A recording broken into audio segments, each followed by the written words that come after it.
नमस्ते, मेरा नाम डॉक्टर आंचल है और मैं एक ऑन्कोलॉजिस्ट और लाइफस्टाइल मेडिसिन फिजिशियन हूँ।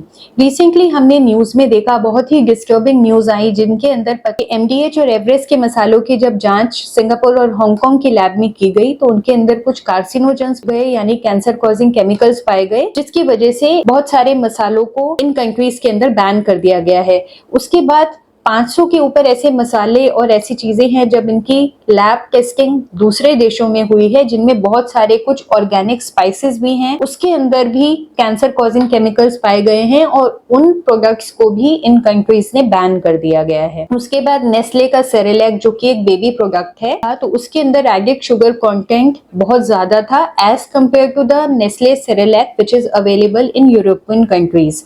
उसके बाद हम देख रहे हैं कि पतंजलि के बहुत सारे मिसलीडिंग एड्स आजकल आ रहे हैं, जिसकी वजह से सुप्रीम कोर्ट ने उसको नोटिस भी दिया है कि इस तरह के मिसलीडिंग एड्स आप नहीं क्लेम कर सकते हैं, जिसके अंदर उन्होंने लिखा है कि इन दवाइयों को या इन प्रोडक्ट्स का सेवन करने से आप बीपी, शुगर या बहुत सारी बीमारियों से मुक्त हो जाएंगे। एज ए कंज्यूमर हमारे लिए जानना बहुत जरूरी है कि हम क्या खरीद कर घर में लाते हैं। क्या हम लोग उनकी एडवर्टाइजमेंट की वजह से उनको खरीदते हैं, क्या उनकी न्यूट्रिशनल वैल्यू की वजह से खरीदते हैं, या हम उनको खरीदते हैं क्योंकि हमारे नेक्स्ट डोर पर्सन या हमारे फ्रेंड ने उसको खरीदा है, जस्ट इसलिए खरीदते हैं। आपको जानकर हैरानी होगी, अगर हम स्टैटिस्टिक्स की बात करते हैं तो हर 5 में से एक इंडियन का बीएमआई 25 के ऊपर है, यानी कि वो ओवरवेट या ओबीस के कैटेगरी में आता है। हमारे देश के अंदर जो नॉन कम्युनिकेबल डिजीजेस हैं उनका इंसिडेंस बहुत ज्यादा बढ़ रहा है। नॉन कम्युनिकेबल डिजीज से मेरा मतलब है बीपी की प्रॉब्लम, शुगर की प्रॉब्लम, मोटापे की प्रॉब्लम, कैंसर की प्रॉब्लम और बहुत कुछ ऐसा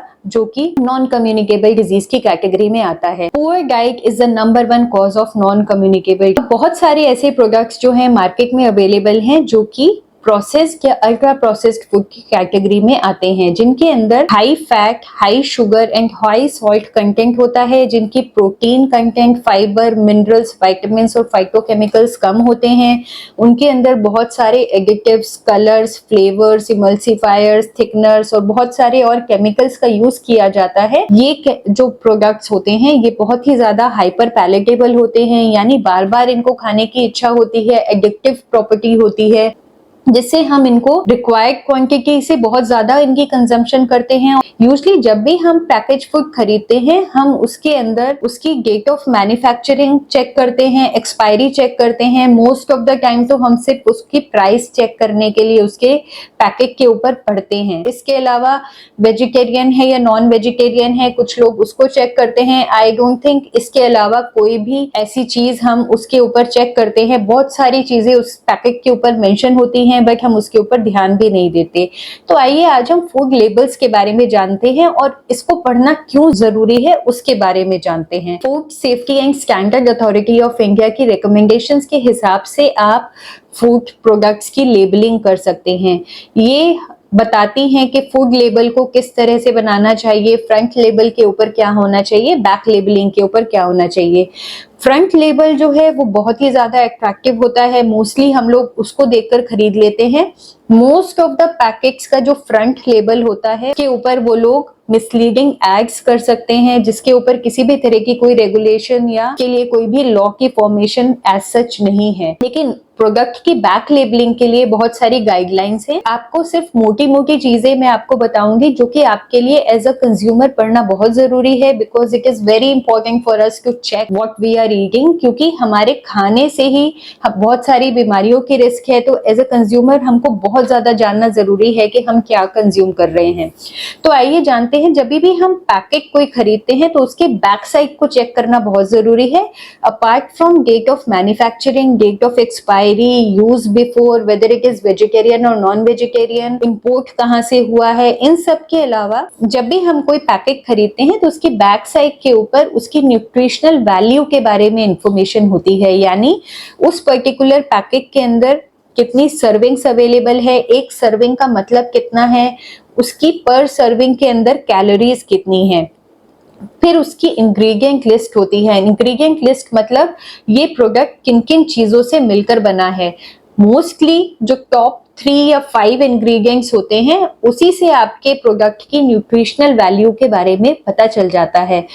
अगर आपके टॉप 3 प्रोडक्ट्स में मैदा, पाम ऑयल और शुगर है, तो इसका मतलब ये जो प्रोडक्ट है ये आपके लिए उतना ज्यादा हेल्दी प्रोडक्ट नहीं है, बहुत सारी बीमारियों के लिए वो आपको प्रोन कर सकता है। तो आपको उसकी जो कंजम्पशन है वो इस चीज को ध्यान में रखते हुए लिमिटेड क्वांटिटीज में करनी चाहिए। उसके बाद आपको ध्यान देना है कि उसके अंदर कोई ट्रांस फैट तो नहीं है, फाइबर कंटेंट कितना है, कितना प्रोटीन है, कितना उसके अंदर शुगर है। उसके बाद हमको चेक करना है कि उसके अंदर कोई एडिटिव्स, प्रिजर्वेटिव्स, केमिकल्स, कोई एडिड कलर, इन सब का यूज हुआ है या नहीं। क्लास 1 एडिटिव्स और कलर्स जो होते हैं they are better than class 2 preservatives and additives. उसके बाद जैसा कि मैंने आपको बताया, जो एडिड शुगर होती है, हाई सॉल्ट कंटेंट और जो रिफाइंड कार्बोहाइड्रेट्स होती है, उनकी एसोसिएशन बहुत सारी नॉन कम्युनिकेबल डिजीज से है। तो आपको बहुत ज्यादा जागरूक रहना है कि आप जो कंज्यूम कर रहे हैं क्या आपके लिए वो हेल्दी है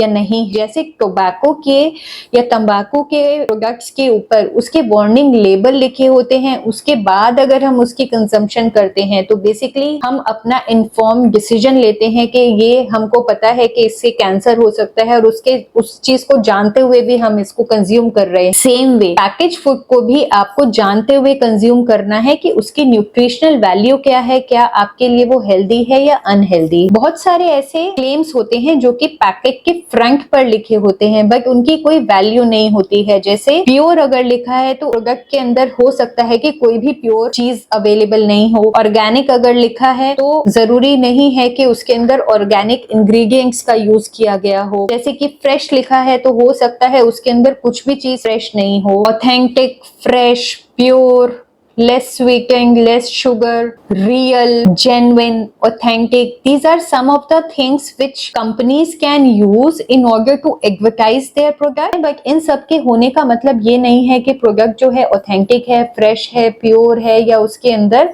किसी भी तरह का कोई ऑर्गेनिक प्रोडक्ट मिला है, until और unless आप ऑर्गेनिक फूड खरीद रहे हैं और उसके ऊपर जैविक भारत का लोगो लगा है।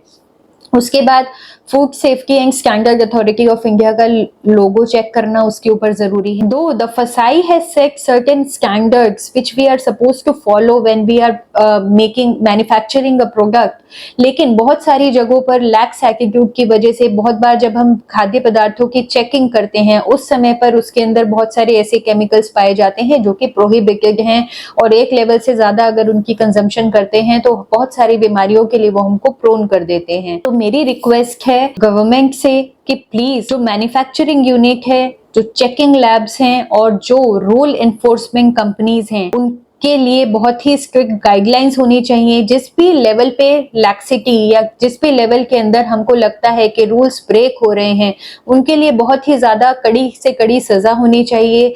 बिकॉज इनकी रूल्स की लैक्सिटी की वजह से हमारी कंट्री के अंदर बहुत सारे नॉन कम्युनिकेबल डिजीज पड़ रहे हैं, बहुत ही हैवी कॉस्ट हमको उसकी चुकानी पड़ रही है in the form of diseases. हमारा देश बीमार हो जाएगा तो वो आगे कैसे बढ़ेगा। तो प्लीज मेरी रिक्वेस्ट है कि खाद्य पदार्थ या फूड आइटम्स की जो जांच है वो बहुत ही कड़े तरीकों से होनी चाहिए। और as a consumer it is very important for us to check what we are buying. हमको बहुत ही ज्यादा ध्यान से अपनी चीजें खरीदनी है। हम क्या चीज का कंजम्पशन कर रहे हैं, कौन सी चीज हमारे लिए हेल्दी है और अनहेल्दी है, ये जानना बहुत जरूरी है कि आप अपना पैसा कहाँ खर्च कर रहे हैं। Thank you.